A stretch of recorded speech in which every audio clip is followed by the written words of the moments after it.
Paz e graça para você ligado nesta emissora. Começamos agora, como em todas as sextas-feiras desse horário, o Vejam Só Entrevista, uma edição especial do programa Vejam Só, onde não há debates, mas sim uma entrevista. E nós estamos fazendo uma série de entrevistas a respeito dos grupos originados pela Reforma Protestante do século XVI.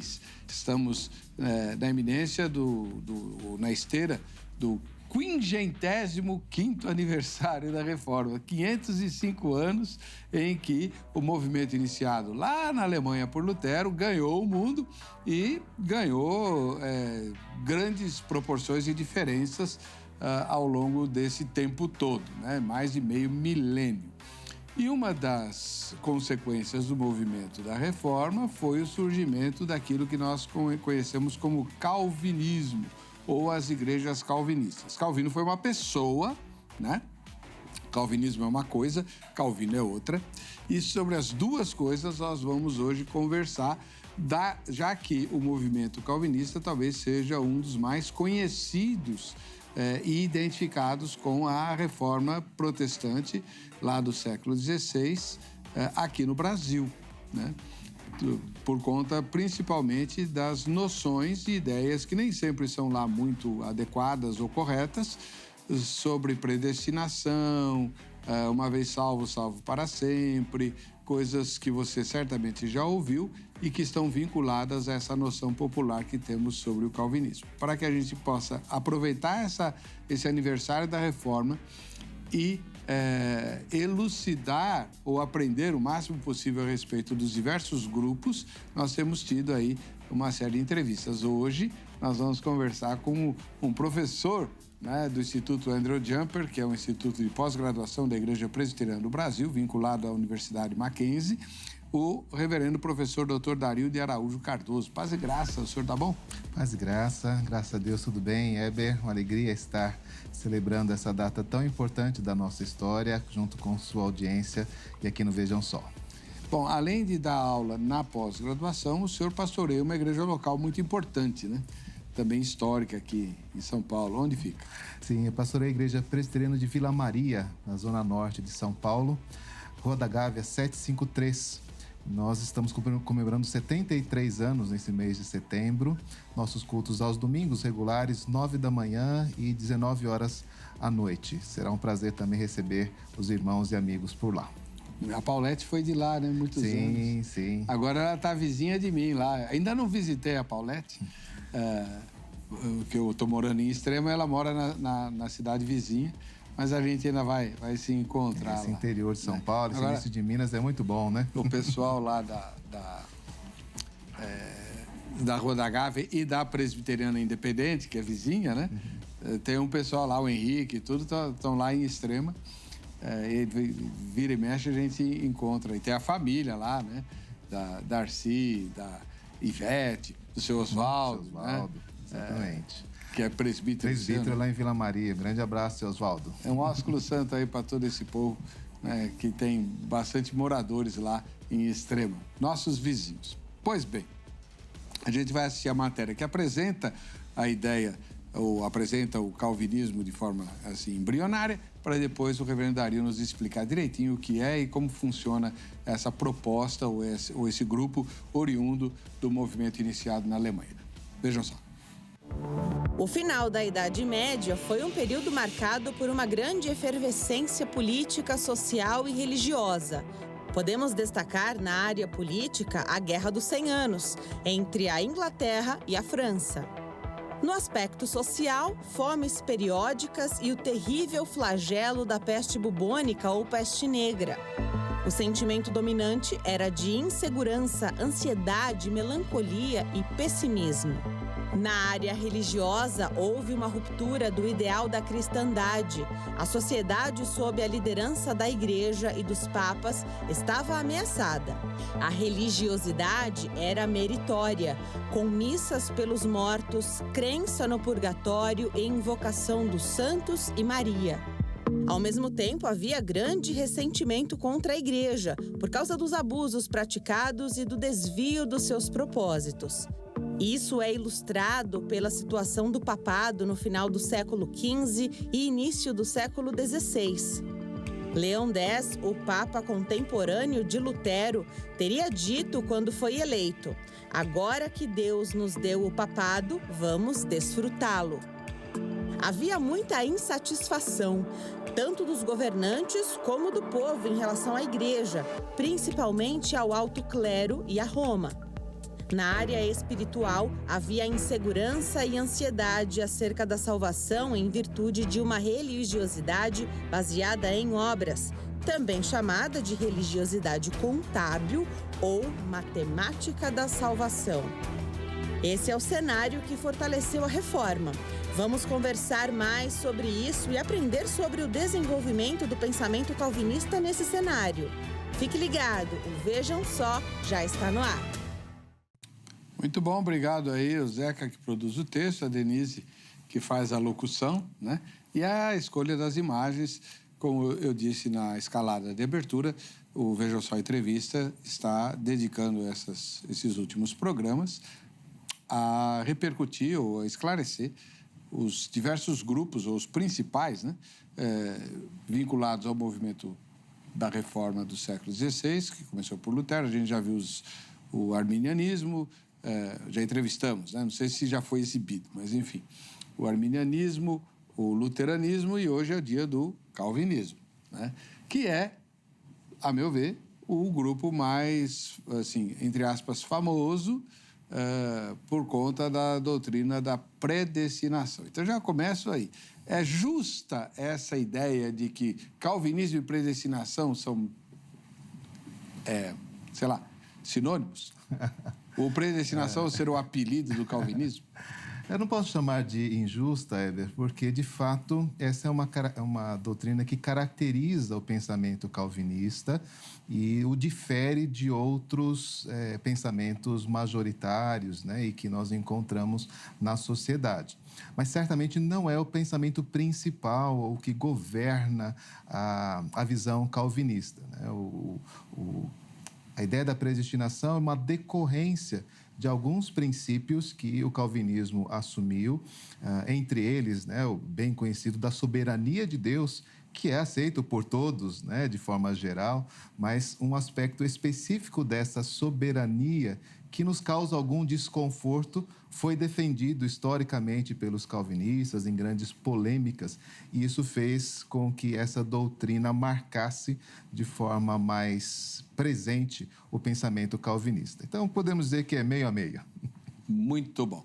Então, vamos começar por aí, né? Se o ponto de partida, ou vamos dizer assim, a essência do calvinismo é a ideia da soberania, o que é exatamente essa soberania? Quais seriam os seus limites? E que tipo de afirmações a gente pode fazer sem errar? Tá. Quando começa a se desenvolver o pensamento da reforma, nós encontramos um primeiro movimento, que é o movimento litúrgico e religioso, ligado a Lutero, a Zwinglio, que vão trabalhar com os aspectos litúrgicos da igreja. Mas com a chegada de Calvino, ele passa a fazer um investimento teológico e de reflexão sobre os princípios doutrinários.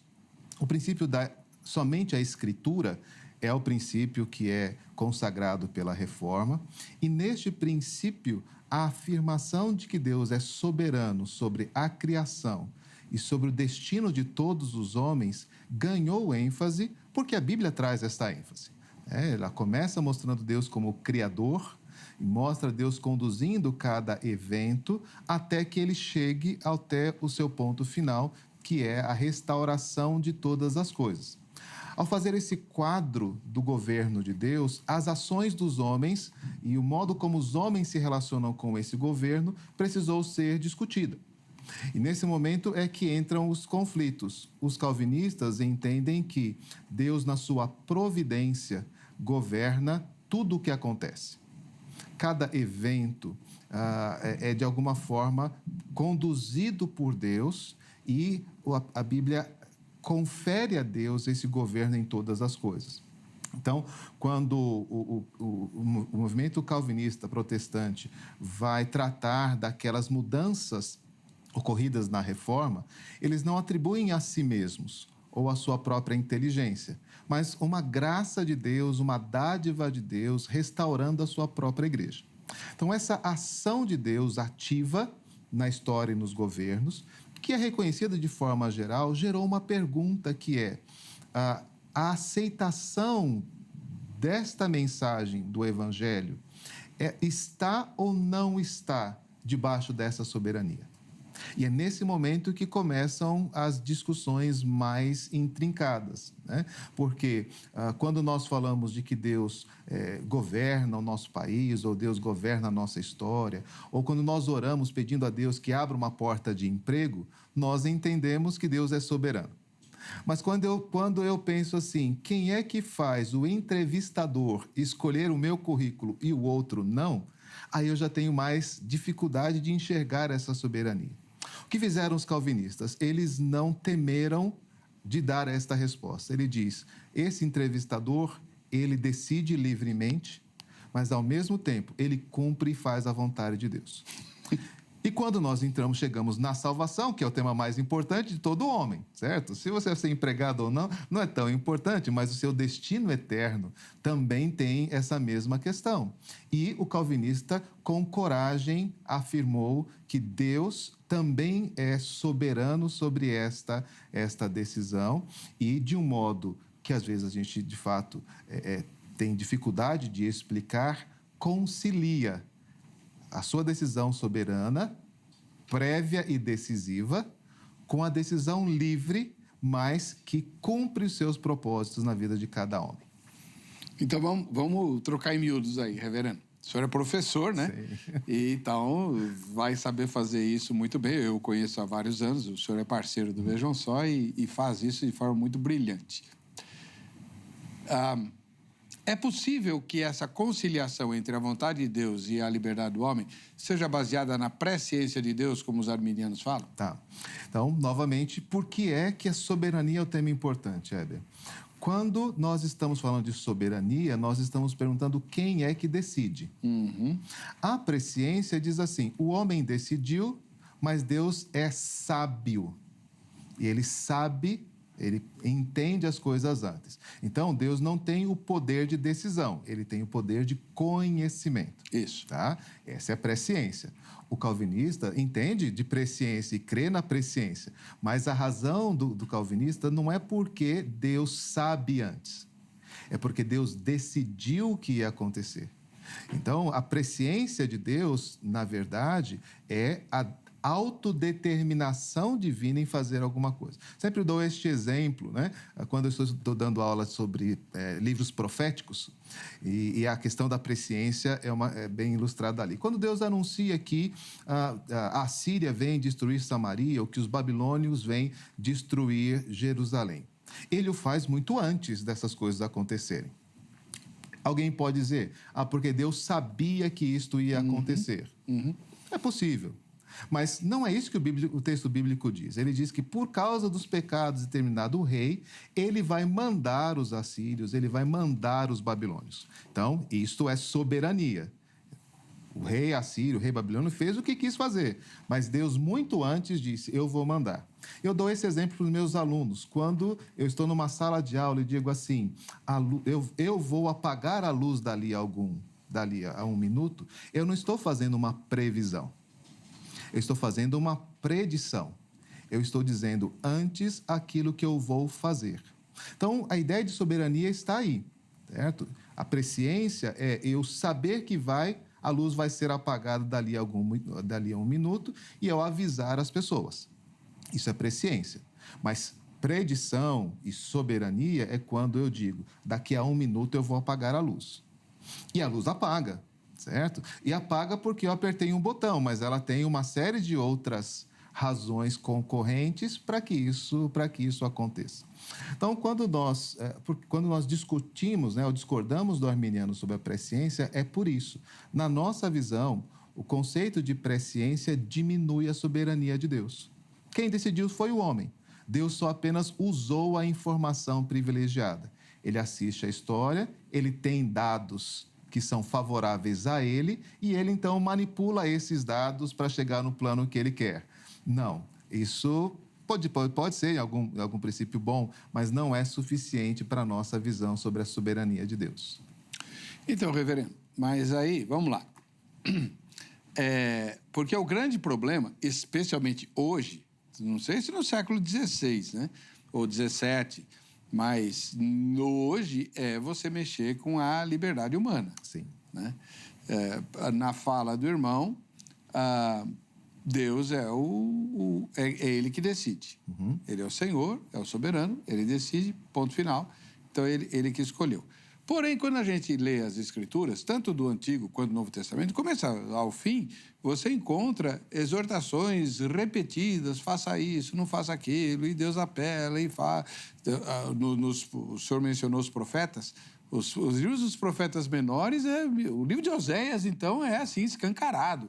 Deus, assim, fazendo drama, literalmente, fazendo drama mesmo, para que o povo obedeça à vontade dele. Sim. Por que Deus vai gastar tempo tentando convencer o homem a fazer a vontade dele se foi ele que decidiu quem vai obedecer e quem não vai? Isso é bem interessante, Heber, porque ao mesmo tempo que a gente reconhece em alguns aspectos essa direção de Deus sem qualquer consulta, e há alguns casos onde Deus manda fazer sem nenhum tipo de consulta. Há um aspecto interessante também na natureza de Deus, que é o relacionamento que ele tem com os homens. Uhum.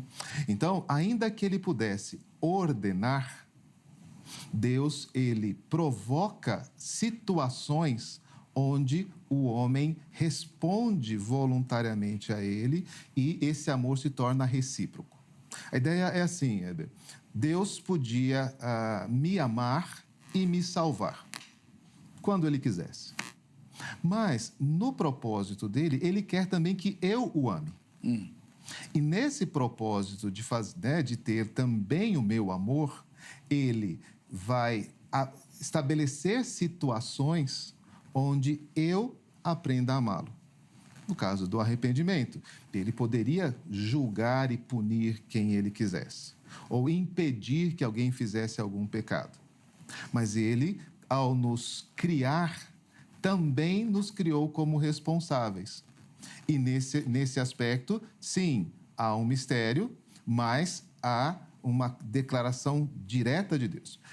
Um exemplo humano disto, para a gente entender o que eu estou dizendo, é a carta de Filemon. Uhum. Quando Paulo escreve para Filemon, ele usa esses dois argumentos, ainda que no contexto humano, né? Ele diz assim, você deve receber Onésimo, certo? Como se fosse a mim mesmo. Eu poderei exigir isso de você, porque você me deve a própria vida. Mas eu estou pedindo a você que, por consideração a mim, receba Onésimo. Ou seja, Paulo não tem soberania, mas ele usa esses dois elementos. Ele usa a sua autoridade, ele não deixa de dizer que ele podia exigir aquilo, mas ele também dá a Filemon a oportunidade de atender voluntariamente. Nisso é que é a beleza da salvação, Heber. Porque, de um lado, nós agradecemos a Deus por ele vir e nos salvar. Por outro, Deus nos honra e diz, né, que as nossas obras são coroas, né, e são dádivas que são oferecidas a Ele. Mas de onde veio isso? Veio do próprio Deus. Para um exemplo bíblico sobre isso, Davi, quando ele fala da oferta, ele tem essa noção. Ele diz assim, que toda aquela riqueza que foi reunida lá em 1 Crônicas 29, para construir o templo, veio das mãos de Deus. E das mãos de Deus é que eles davam. Davi sabia que ele não tinha nada por si mesmo. Deus tinha dado tudo aquilo. O que ele dá, ele não diz assim, eu dou porque eu sou bom, eu dou porque eu tenho condição. Não, Deus me deu primeiro, então eu dou a ele. Então essa é a reciprocidade que o calvinista ele quer colocar. Ele não é fatalista, no sentido de que Deus determinou e tudo acontece independente da nossa vontade. Né? Há uma ação sábia e soberana de Deus de envolvimento pactual e amoroso. Poxa vida, essa explicação eu nunca tinha ouvido, nem lido. Então, os processos bíblicos onde Deus lida com o homem, onde a impressão que a gente tem é que ele tenta nos convencer a obedecer a ele. Na verdade, são processos pedagógicos cuja finalidade não é produzir salvação eterna, vamos dizer assim, ou escapar da condenação, mas nos ensinar a amar a Deus e a nos relacionar com Ele. Exatamente, exatamente.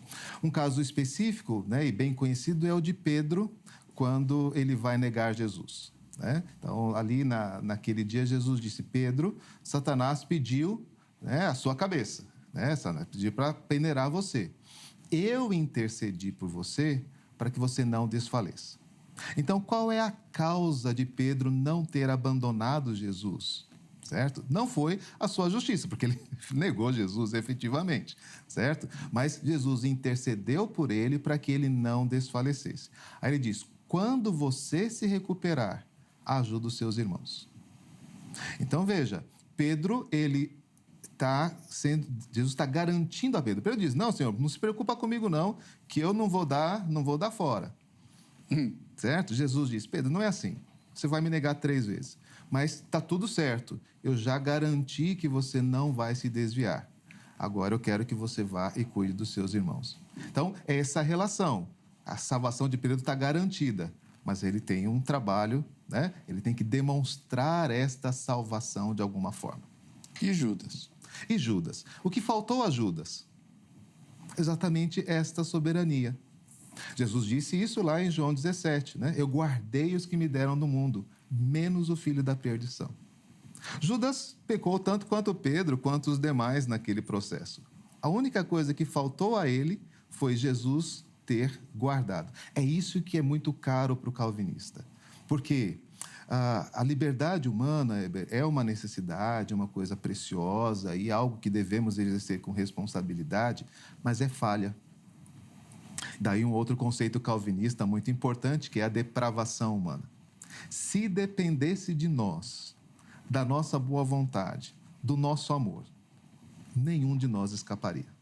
Isso o calvinista também tem como muito importante na sua doutrina, certo? Deixa o homem a sua própria decisão e ele vai pecar e ele vai se afastar de Deus. Então, a liberdade, o homem deixado a si mesmo. E é isso que é um dos grandes juízos de Deus, né? É deixar o homem à sua própria disposição. Porque... Romanos capítulo 1. Romanos capítulo 1. Se ele deixar o homem à própria disposição, o juízo é certo. Então, é isso que Calvino começou a refletir, certo? O que faz com que o homem, cujo destino, né, cuja escolha sempre é para o mal, um dia amar o bem? A pergunta de Jeremias, né? Como é que vocês que estão acostumados a fazer o mal vão fazer o bem? Aí a gente entende, Deus com o seu Espírito transforma o coração do homem. Aí ele pode ouvir. E aí, voltando à sua pergunta, por isso as exortações. Jesus sempre usou essa expressão, né? Quem tem ouvidos para ouvir, ouça. Então, a coisa mais importante que Deus precisa fazer para mudar o destino do homem é dar ouvidos. Quando o homem receber ouvidos, aí ele vai ouvir, ele vai tropeçar, ele vai acertar, como todos nós fazemos. A gente não acerta todas as vezes, não obedece todas as vezes. Se dependesse a salvação disso, também a gente estaria com um problema, né? Mas agora a gente ouve, a gente se entristece, a gente arrepende. Então, porque Deus fez alguma coisa. Esta regeneração é fundamental. Depois disso, não há mais como voltar atrás. Como a gente costuma dizer, né? Não é possível mais deixar de ver, né, aquilo que Deus fez para a nossa salvação. Pois bem, dentro dessa discussão, tem várias coisas aqui, né? Mas só para fechar a questão de Judas, o fato de ele ter demonstrado de maneira tão pungente, forte, mais do que Pedro, inclusive, que estava arrependido, não existe nenhuma possibilidade de Judas ter sido salvo? Não, pelo seguinte, a afirmação, e novamente o ponto calvinista é a afirmação da Escritura. Ele é chamado de filho da perdição. Ele nasceu para fazer isso? Certo. Ele estava ali, né, deixado à sua própria sorte. Certo? Esse é o ponto, certo? Deixado a sua própria sorte, ele veria em Jesus benefícios ou não, e deixado a sua própria sorte, ele não se atentaria para alguma coisa que os demais discípulos tiveram a oportunidade de fazer, esperar por Jesus. Tá? Então, Judas, ele se desespera. Se ele tivesse esperado, ele seria perdoado. Davi não foi perdoado de um pecado gravíssimo, né? Pedro, perdoado. Paulo, né? Então, o que faltou a Judas? Faltou ele encontrar-se com Cristo e, se encontrado com Cristo, receberia salvação. Deus poderia tê-lo poupado. Jesus poderia tê-lo poupado. Jesus avisou, inclusive, que estava para ser realizado. E mesmo assim, Judas foi lá e fez. Né? Então, a possibilidade de salvação não está na tristeza ou no lamento que Judas fez. Isso seria uma obra dele. Eu reconheço que, de fato, ele viu que fez uma grande bobagem. Mas isso não é ser salvo, né? Ser salvo é crer em Cristo. Ele pode até ter se arrependido, mas ele não confiou na graça. Na graça. Ele não buscou a salvação. Que, aliás, então, é a palavra... São coisas diferentes, né? A palavra graça dentro do calvinismo é muito mais importante do que a palavra predestinação. Sim, ou eleição. Exatamente. Porque a eleição, a predestinação é aquele elemento que a gente diz que é o que concede a graça, o que faz a graça chegar aos homens, né? Daquilo que a gente chama de graça especial, né? Porque a graça no calvinismo abrange todas as coisas, né? Essa talvez seja uma das coisas que o calvinismo menos conseguiu mostrar aqui no Brasil, né? A ideia de graça comum, de que Deus está agindo em todos os homens, mesmo aqueles que são ímpios, né? Mas a ideia da graça especial, esses que, destinados à perdição, vão ser resgatados pela ação divina, pela exortação divina, essa é uma das coisas fundamentais. Vamos lá. Eu sei que essa pergunta eu vou dizer o termo, irrelevante. Ela é irrelevante, mas tem muita gente, mas muita gente mesmo, que fica me perturbando para fazer um debate e tal. Eu nunca quis fazer, mas já que nós estamos com um professor de calvinismo aqui, vamos lá. O senhor se considera supralapsoriano ou infralapsoriano? E o que é cada uma dessas palavras esquisitas? Coisas, né? Essa também é uma polêmica muito presente. E que não leva a nada. No calvinismo, que não leva, né, a coisa alguma. Mas acho que esse é um bom exemplo da história do calvinismo. Vale a pena a gente tratar. A proposta calvinista foi sempre de procurar rever todos os conceitos e todas as doutrinas à luz da palavra de Deus. Então, essa foi a proposta daquilo que a gente chama de protestantismo reformado, né? Submeter todas as coisas ao juízo de Deus. Então, isso já estava, essas discussões já haviam no passado, elas faziam parte da teologia medieval, do escolasticismo medieval. Então, essas perguntas já tinham sido feitas. Como elas já tinham sido feitas, elas também vão ser feitas no contexto do calvinismo. Tá? E aí, nessa discussão, ela começa de um jeito até bastante importante e relevante, que é... por isso que a predestinação ela é uma coisa depois, né? Lapso é queda, certo? Ou quando a gente esquece, falta, alguma coisa assim, né? A pergunta inicial era, Deus promoveu a salvação antes da queda de Adão ou depois da queda? Tá? Isso tem desdobramentos até hoje na questão do dispensacionalismo e outras coisas, né? Próprios calvinistas estão, né? E aí é por isso que tem a divisão nesse aspecto, né? Que alguns dizem que Deus já tinha programado a salvação e toda a história da redenção, Jesus, tal, antes da queda. Antes do homem pecar, já havia Deus estabelecido uma salvação. Isso se chama supralapsarianismo original. O infralapsarianismo Deus criou o mundo, né, para que caminhasse daquele jeito lá como Adão, crescendo, multiplicasse. Só que Adão foi lá e fez o que não devia fazer, e aí Deus estabeleceu uma outra maneira de se relacionar com o homem, que é agora a graça e a salvação. Então, muitos falam pacto das obras, né, e o pacto da graça, né, coloca essa distinção. Então, essa foi a discussão original, importante para o calvinismo, e a pergunta, né, que é assim, Deus foi pego de surpresa, ou Deus teve que mudar os seus propósitos porque Adão pecou?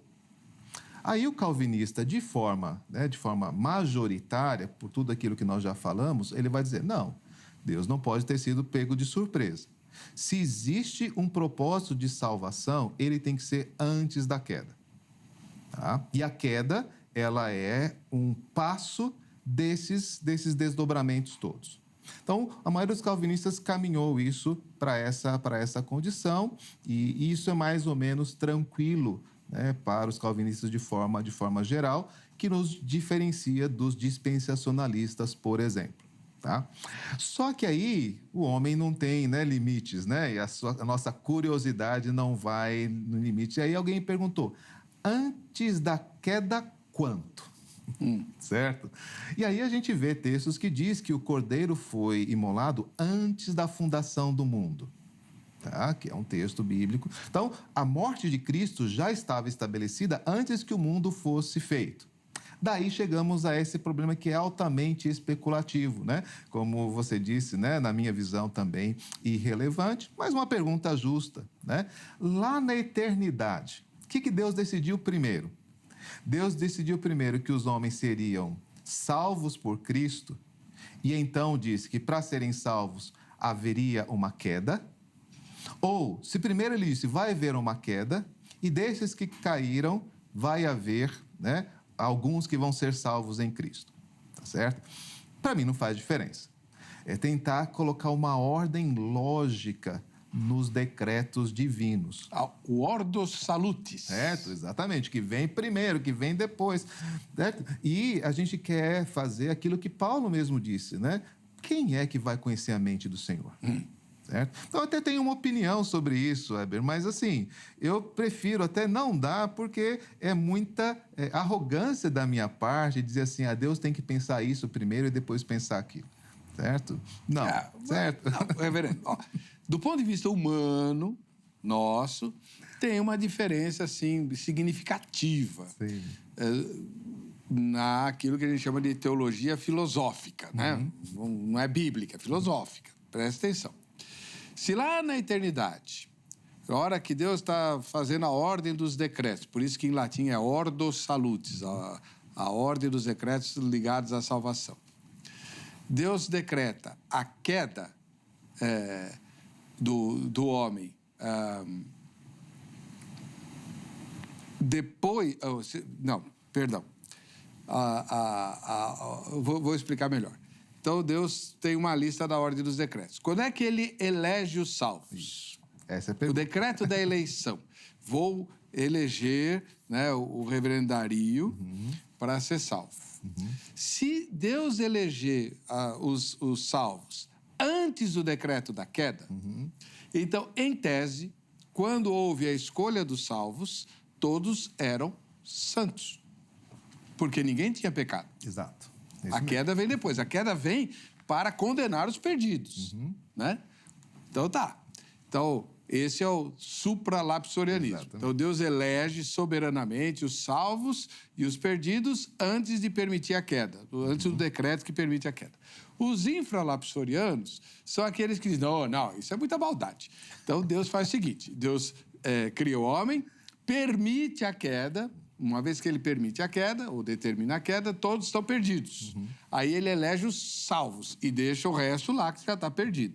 Então, não é a dupla predestinação do supra e na prática dá na mesma. Mas ele elege dentre os perdidos, que são todos, os salvos. Exato. Dá uma amenizada. Sim, certo? É uma questão de tentar, né? Mas por que eu evito essa discussão? Porque acho que, em princípio, eu não preciso justificar a Deus. Verdade. Certo? Então, assim, o maior motivo para eu fazer esse raciocínio é tentar, de alguma forma, amenizar para Deus. Ele é soberano. Tá? Você é advogado e... Por que eu vou defender Deus nisso, certo? Mas vamos lá, Heber. Eu acho que até, do ponto de vista sincero, acho que duas coisas importantes para a gente dizer nesse aspecto que é verdadeiro, e elas são conflitantes, de fato, até no texto bíblico. Primeiro, é que Calvino ele oscilava entre essas duas posições, Quando essa discussão veio. Na primeira, ele era claro antes da queda, não havia. Mas nessa segunda, ele oscilava entre as duas. Parte dos escritos deles vão para um lado, parte para o outro. Por quê?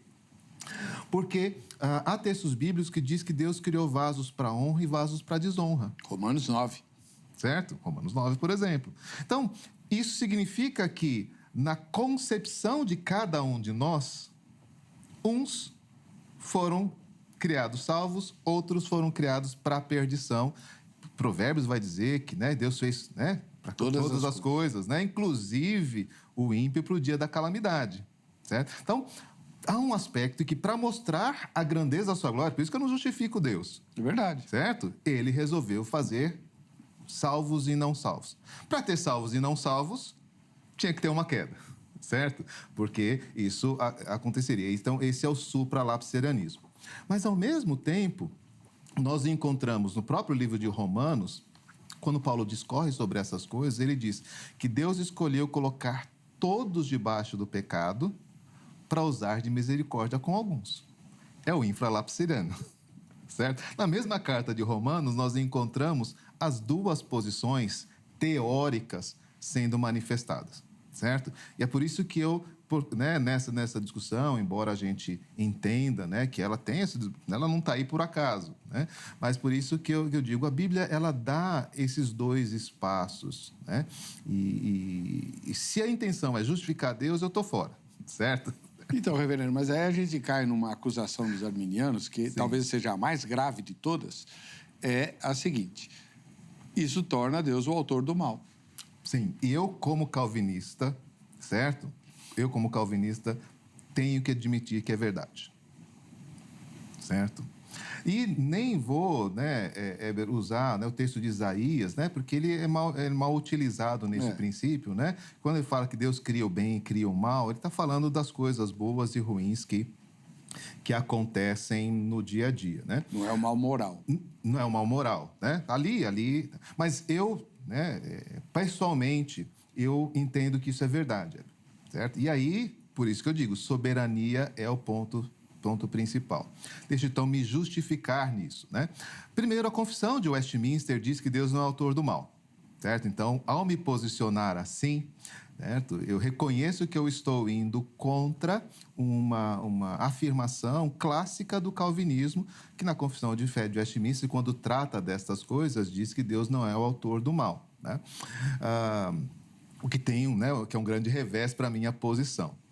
Mas eu entendo que essa tentativa de tentar, né, justificar Deus, né, é muito natural, e eu acredito que é isso que os nossos irmãos de Westminster estavam fazendo. Por quê? Porque se Deus não é o criador do mal, ou o mal sempre existiu, é eterno como Deus, né? Isso Agostinho já discutia sobre isso, né? Então, e Deus não tem controle sobre o mal. Tá? Então, a situação da soberania, para mim, na minha leitura, é assim: Deus controla todas as coisas, porque todas as coisas foram criadas por Ele. O mal existe? Existe. Então, quem criou, certo? Só pode ser um, que é Deus. Tá? Agostinho tenta sair dessa saia justa, né, desse dilema, com o princípio de que o mal, ele é a ausência do bem. Então, ele não nega que Deus tenha criado o mal, mas ele diz que Deus criou o mal por tabela. Ao estabelecer o que é bom, certo? O mal, ele surge. Que é o caso do mal moral, certo? Quando Deus estabelece o que é bom, naturalmente, aquilo que não é o que Deus estabeleceu é mal. Isso, de alguma forma, ajuda na discussão. Mas nesse ponto que você levantou, que nós estamos discutindo, eu não tenho como fugir da questão. De forma lógica, não. A queda, tendo sido estabelecida como parte do projeto de Deus, certo? Ela precisa ser algo de autoria divina, certo? Para Deus manifestar a sua glória, certo? Isso torna Deus mau? Aí é que talvez seja a falha, né? Não. Isso torna Deus sábio. E aí eu posso mostrar que, em outras situações, Deus permite que o mal aconteça para bons propósitos. A própria morte de Jesus é o principal é o principal exemplo disso. A morte de Jesus é algo ruim, algo mal, que Deus determinou. Mas o propósito em fazer aquilo não era mal. O propósito daquilo era manifestar, né, a glória da salvação. Eu entendo que a queda está dentro desse mesmo parâmetro. Voltando a Romanos, querendo Deus mostrar a glória da sua ira, ele estabelece a queda. Mas eu tenho que reconhecer que, nesse ponto, né, os arminianos e outros que vão nessa direção têm razão, e os calvinistas perderam a coragem de fazer essa afirmação. Alguns, né? Reverendo, amenizando um pouquinho a nossa ideia, dentro da questão do paralelo entre soberania e liberdade, tem um hino muito antigo, do hinário evangélico, que é: as tuas mãos dirigem meu destino, acasos para mim não haverá. A melodia é meio difícil e eu desafino até batendo palma, então eu não vou cantar. Mas talvez seja um dos hinos mais soberanistas que existem. Sim. De fato, em verdade, ser calvinista implica em não acreditar no acaso, em nada? Isso. De fato, em verdade, sim. Né? De que Deus governa todas as coisas. Né? O que é muito bom, Weber, né? No sentido de que a segurança do crente, esta é a ideia do hino, né? A segurança do crente é que, ainda que eu não compreenda a razão das coisas, elas estão sendo conduzidas e dirigidas por Deus. É a afirmação bíblica de Romanos 8, que todas as coisas cooperam para o bem daqueles que amam a Deus. Então, se eu estou consciente de um Deus que está no controle de todas as coisas, os eventos da minha vida, eles estão, e essa é a fala do hino, eles estão concatenados para um fim benéfico. Nós encontramos no Antigo Testamento 2 vezes isso acontecendo com bastante clareza. Lá em Deuteronômio 8, né, diz que Deus fez aquele povo andar no deserto, passar fome, né, e enfrentar ali as dificuldades do deserto, mas deu pão para que ele soubesse que não só de pão vive o homem, mas da palavra que vem da boca de Deus. Agora, é um caso bem claro da nossa discussão. Eles ficaram 40 anos no deserto porque não quiseram entrar na terra prometida. Lá no segundo ano em que eles chegaram, né, que Josué e Caleb insistiu para que eles fizessem isso e eles resolveram recuar. Então, veja, Deus, ele, ao mesmo tempo que disse a eles, olha, está aqui a terra, é só entrar, eles não quiseram. E passaram toda aquela dificuldade para eles saberem, olha, eu devia ter ouvido o que Deus disse, né, ali 40 anos atrás. Mas esse aprendizado, ele é importantíssimo. A vida cristã, e olha que interessante, como nós a entendemos, seria muito outra se nós não tivéssemos a experiência da caminhada no deserto para nos ensinar hoje. Era muito importante que nós soubéssemos que nas situações mais adversas, Deus cuida, dirige o seu povo até a terra prometida, né? Nesse sentido, reverendo, qual que é o mal do sinergismo? Tá. Porque o senhor é monergista. Ou não? É preciso estabelecer aí algumas distinções. Aliás, certo? Explica para o nosso povo leigo o que é uma coisa e outra. Tá. Ergo é trabalho, né? Então, o monergismo é a expressão que fala que apenas Deus trabalha e age na condução de todas as coisas. Tá? O sinergismo fala, né? É de conjunto, né? Então, trabalho conjunto. Então, quando nós ouvimos essa expressão monergista em relação aos calvinistas, geralmente ela está ligada à doutrina da salvação. Então, no que tange à salvação, nós somos monergistas. Ou seja, do começo ao fim de todas as coisas, Deus é o autor da salvação. Tá? Autor e consumador da fé, por exemplo, como diz Hebreus. Só que, nessa visão monergista, isso se tornou uma polêmica, mas é importante a gente dizer que alguns aspectos da salvação são sinergistas. Por exemplo, a santificação. Na santificação, o Espírito Santo nos purifica. Mas a Bíblia diz, santificai-vos. No arrependimento, o Espírito Santo convence do pecado, mas nós somos chamados a nos arrepender, que são aqueles textos que você, né, citou no começo, né? Mas no aspecto, por exemplo, da transformação, da regeneração, que é o dar ouvidos para ouvir, isso não é possível fazer da nossa parte. Deus age sozinho. Tá? Então, quando a gente pensa, mesmo em termos de salvação, a gente precisa fazer alguma ressalva. Então não, né? Tem essa polarização doida aí? Não, essa polarização ela foi criada justamente por conta da discussão em si. Porque ao defender que Deus é soberano na salvação, ou seja, que na transformação do coração do homem há uma ação exclusiva de Deus e garantida por Deus, né? Esse aspecto monergista foi todo posto de um lado só. Tá? Há uma discussão para ver como isso traz dificuldade entre os calvinistas na perseverança dos santos. Essa doutrina, que também faz parte desse mesmo pacote, ela é bastante dúbia entre os protestantes, porque alguns dizem assim, como diz o Westminster, né? Que é Deus quem persevera, faz os santos perseverar.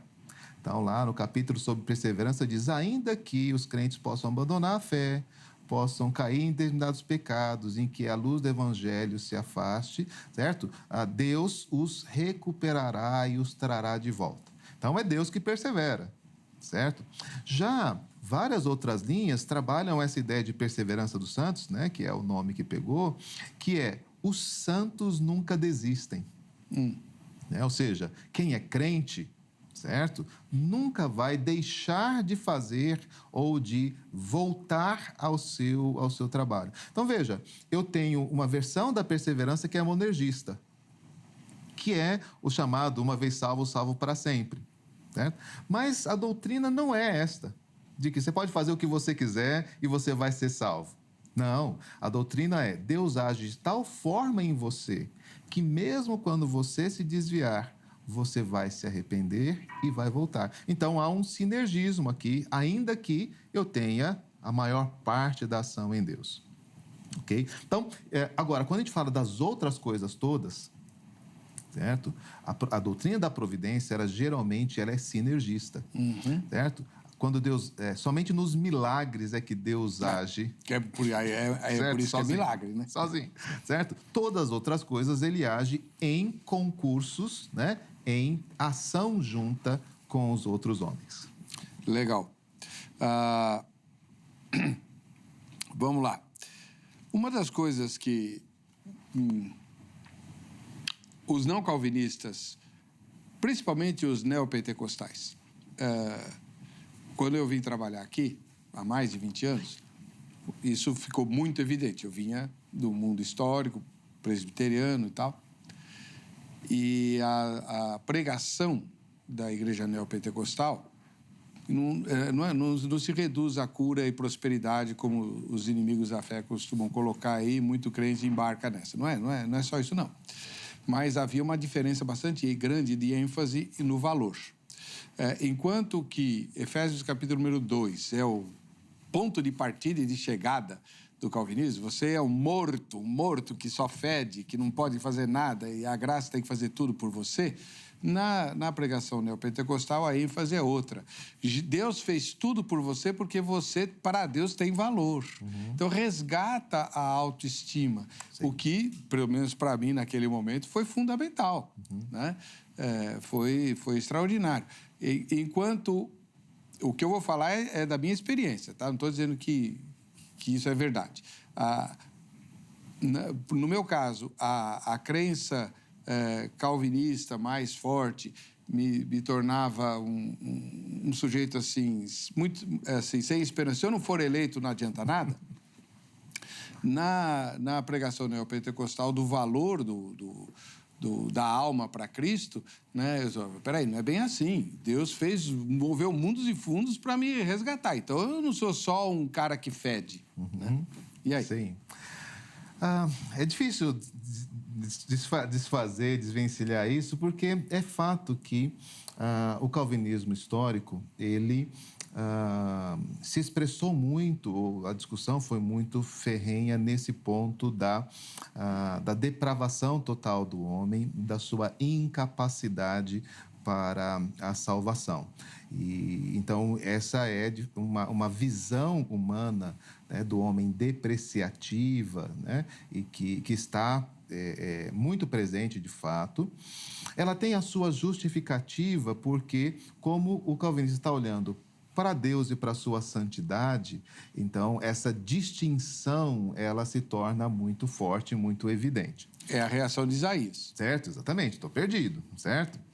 Agora, o desenvolvimento do calvinismo, ele foi mais suave do que isto. Por quê? Porque o conceito de graça comum, como eu disse, esse conceito é um conceito que pouco chegou aqui ao Brasil, diz que o Espírito age em todo homem. A soberania de Deus não se restringe à igreja ou aos salvos. A soberania de Deus se restringe a todos os homens. E aí nós encontramos o amor de Deus ao mundo como algo genérico, algo amplo, também mencionado na Bíblia. E aí entrou, por isso que a discussão ela ficou enviesada. Por quê?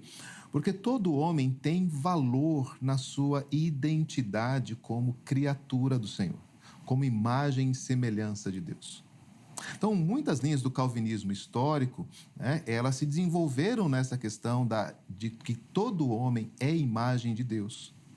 Ele tem capacidade, ele tem valor, ele deve ser respeitado. Então, os direitos humanos que hoje, né, estão na moda, eles surgem no contexto de Genebra. Sim. Certo? Por quê? Porque aqueles homens que eram refugiados, que estavam fugindo dos seus países, não podiam ser deixados à sua própria sorte. Certo? Eles deveriam ser cuidados e amparados, independentemente de serem calvinistas ou não. Então, essa noção de que o ser humano é digno, ele é a imagem de Deus, está presente no calvinismo.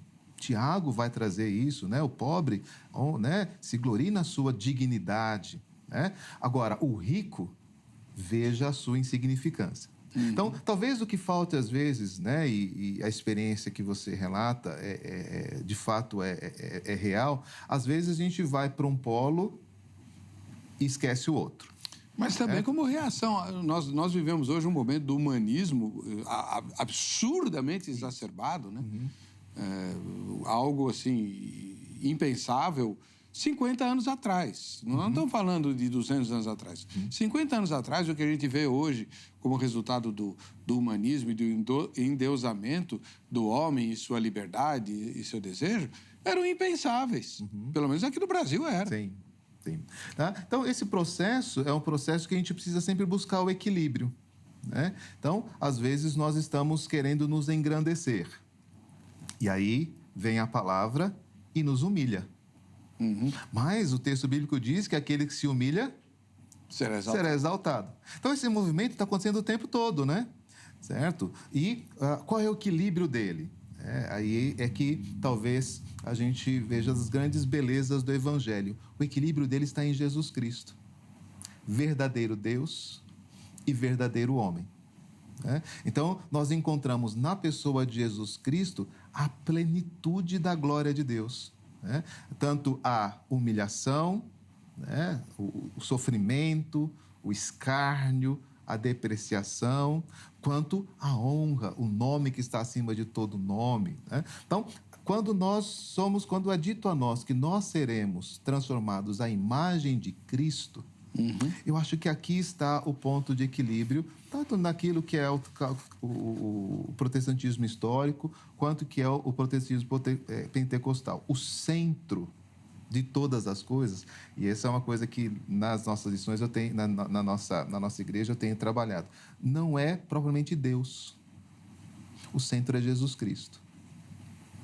Legal. Certo? O centro é Jesus Cristo. Então, quando a gente enfatiza, né, o valor do homem, a gente falha e cria esse antropocentrismo, essa coisa de que, se Deus quiser, ele vem atrás de mim.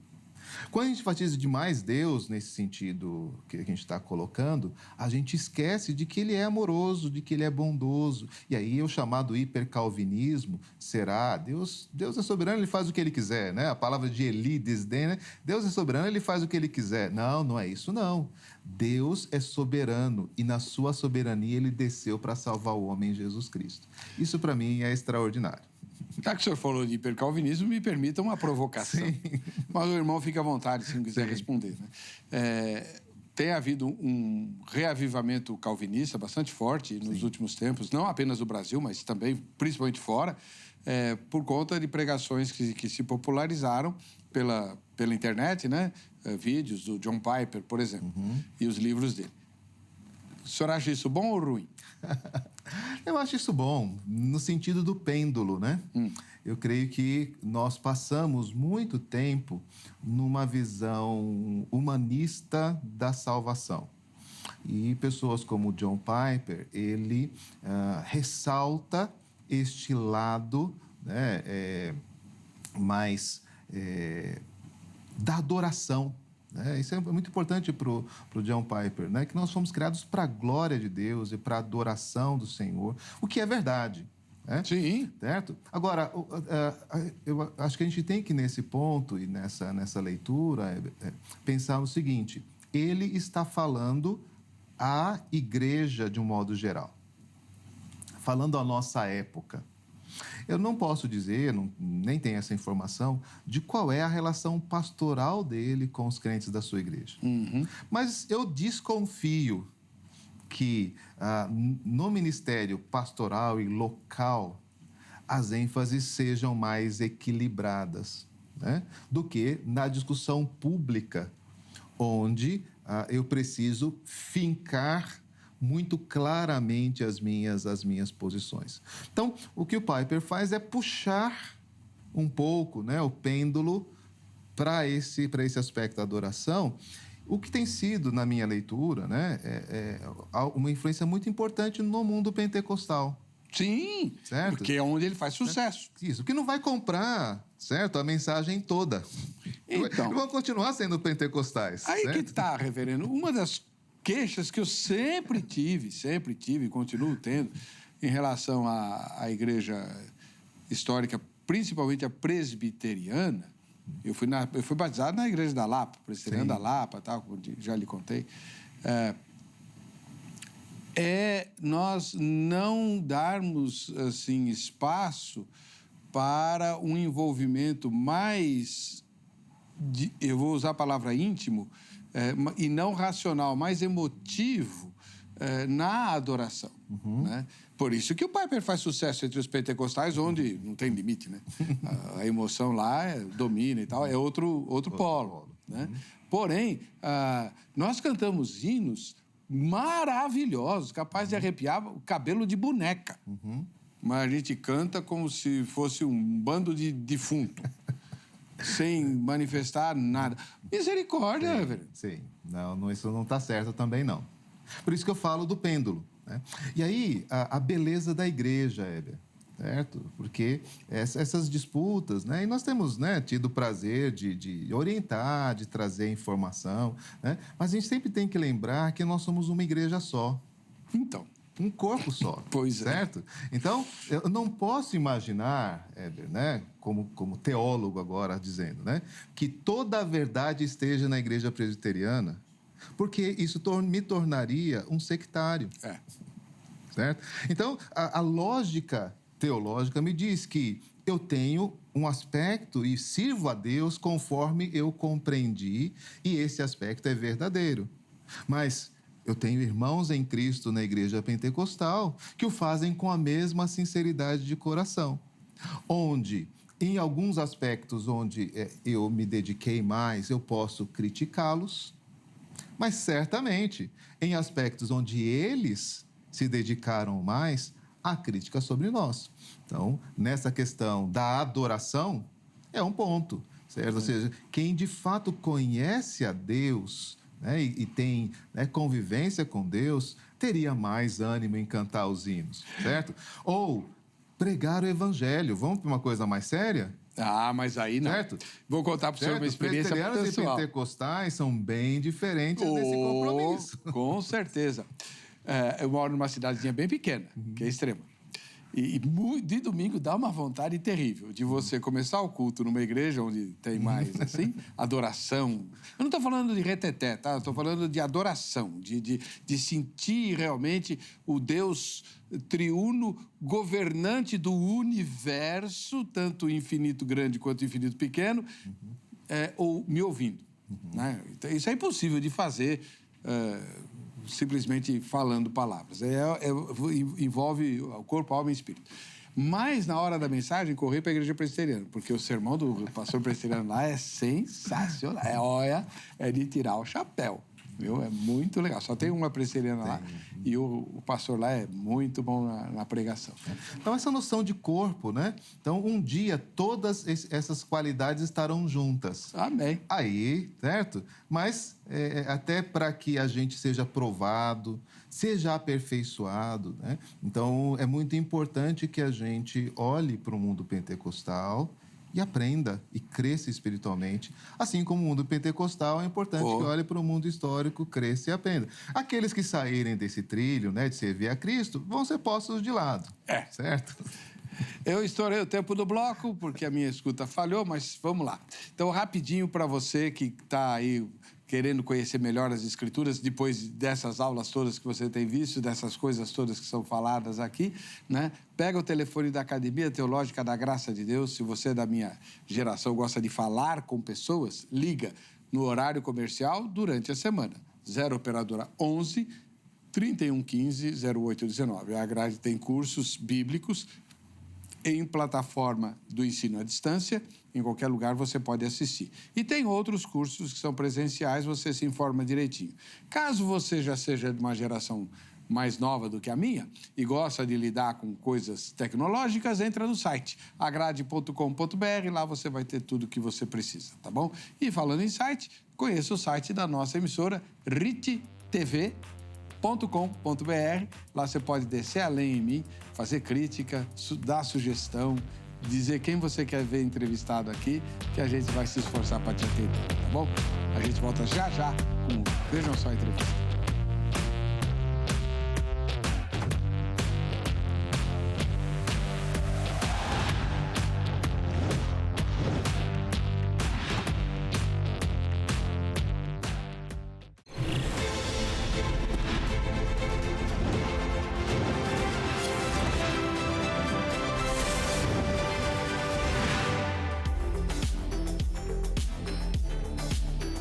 Muito bem, esse é o Vejam Só Entrevista, que dá prêmios para os nossos telespectadores, igual o Vejam Só Debate também, né? O prêmio que nós estamos sorteando agora é essa Bíblia na versão NTLH, né? Que é uma Bíblia excelente para adolescentes que vão fazer a sua primeira leitura da Palavra de Deus, ou crianças, né? E também para novos convertidos, tá bom? Realmente, quem já conhece a Bíblia de cor salteado no Almeida Revista Corrigida vai ficar meio assim, né? Tá muito diferente e tal, mas é justamente uma Bíblia de entrada para essa população mais nova aí, tá? Para ganhar, você manda a sua foto para nós. Tira a foto, manda para o Instagram, né? Instagram, @programa Vejam Só, né? E, além dessa Bíblia, tem o livro de crianças, o livro para crianças, do Dr. Adalto Lourenço. Aí, ó, Triste História da Evolução. É um livro feito em forma de quadrinhos, poemas, né? Poemas e quadráticos, né? E uma ilustração muito bacana também. E você vai gostar. Então, bate a sua foto agora durante a exibição do programa e manda para nós. Se você não souber fazer, chama teu neto, tua neta, que faz na hora para você. Muito fácil. Eu não sei fazer, mas eu sei que é fácil. Bom, a primeira foto de hoje veio da capital paulista, Ellen Santos, nossa telespectadora. Tá aí, essa jovem. Deus abençoe, Ellen, que você possa vir assistir a exibição da gravação aqui ao vivo, né? Embora isso já seja possível pelo Instagram também, né? Muito bom. Isaac e Roberta, eles moram no Campo de Goytacazes, lá no Rio de Janeiro.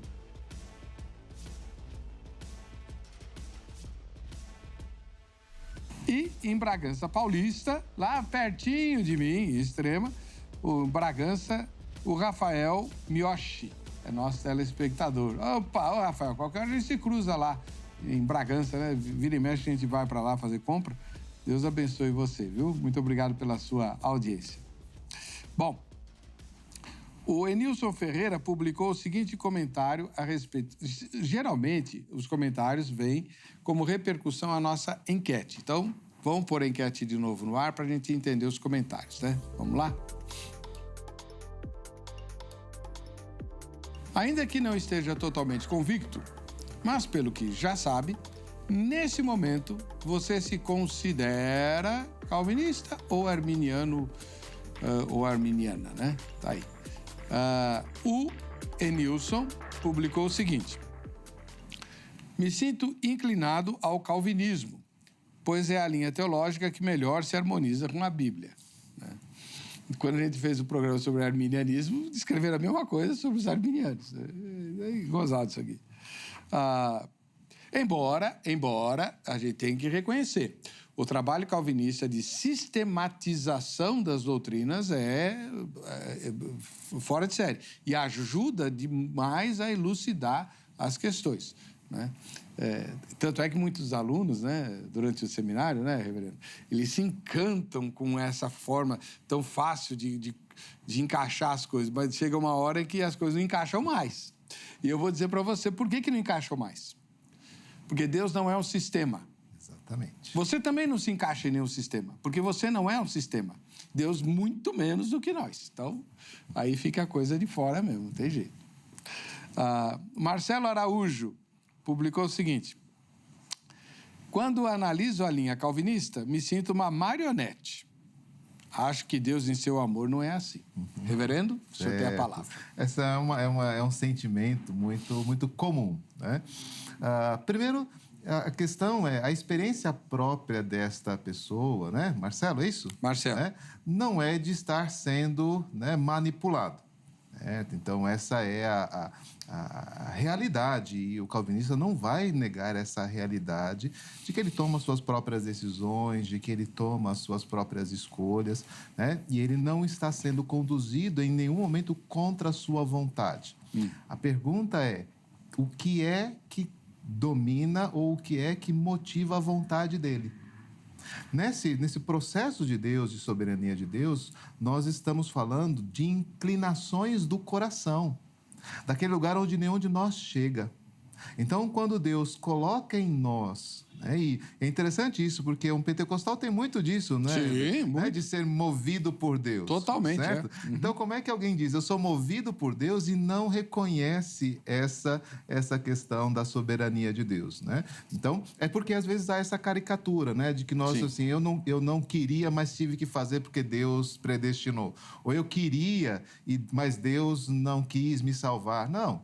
Querer, ele executa em nós o querer, efetua em nós o querer e o realizar. Esse é o aspecto. Então, mas fique tranquilo, né? A pergunta dele é se ele acha que Deus está, né? Se ele acha que Deus está cuidando e dirigindo a vida de outras pessoas, certo? Essa é uma reflexão muito importante, né, para essa crítica, né?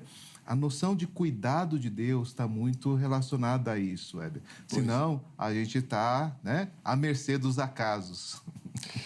E aí vem o desespero, né? Exatamente. Jesaías Vilela diz: teologia reformada me parece mais coerente e próxima à Bíblia. Fato, né? Próxima não significa idêntica para nenhum dos lados. A Bíblia, é a palavra, regra única e infalível de fé e de prática, né? E que é por ela que a gente se norteia. Então não precisa de teologia? Claro que precisa, né? Uma vez, quando nasceu a Igreja Presbiteriana Renovada, que na época chamava Igreja Presbiteriana Independente Renovada, IPIR, né? Nasceu no Paraná, eu lembro que meu pastor, na época, ele falou assim: a Igreja Presbiteriana se baseia na Confissão de Fé de Westminster. Nós nos baseamos na Bíblia, né? Nós nos baseamos na Bíblia. Mas peraí, qualquer confissão de fé ou qualquer sistema teológico é uma exposição do que diz a Bíblia. Porque diz assim, eu creio na Bíblia, o diabo também crê. Até aí... E eu acho que a palavra coerente é importante, né? É o que a gente pode fazer. Certo? Né? Sistematizar para poder ensinar. E não à toa, o mundo, graças a Deus, isso tem mudado bastante, mas o mundo evangélico que desprezou a teologia caiu num legalismo maluco, deturpado, estúpido. Ainda existem alguns rincões aí, né, onde a mulher não pode nem depilar a perna, mas isso já está sendo revisto, graças a Deus, por causa do ensino teológico sadio, que é o ensino da palavra. Isso. Muito obrigado, reverendo, pela aula, pela disposição em estar conosco, respondendo perguntas complicadas, mas de uma maneira tão fácil, tão gostosa, que a gente fica com vontade, quero mais. Um grande prazer, né? Uma alegria poder contribuir com a sua audiência, poder trazer reflexões da Palavra de Deus, né? Lembrando sempre que o que nos importa é estar debaixo do nome de Jesus Cristo. Amém. Né? Para a glória dele, foi feita mais essa edição do Vejam Só Entrevista. Voltamos, se Deus quiser, na próxima sexta-feira, às 23 horas. Um ósculo santo para vocês. Deus abençoe.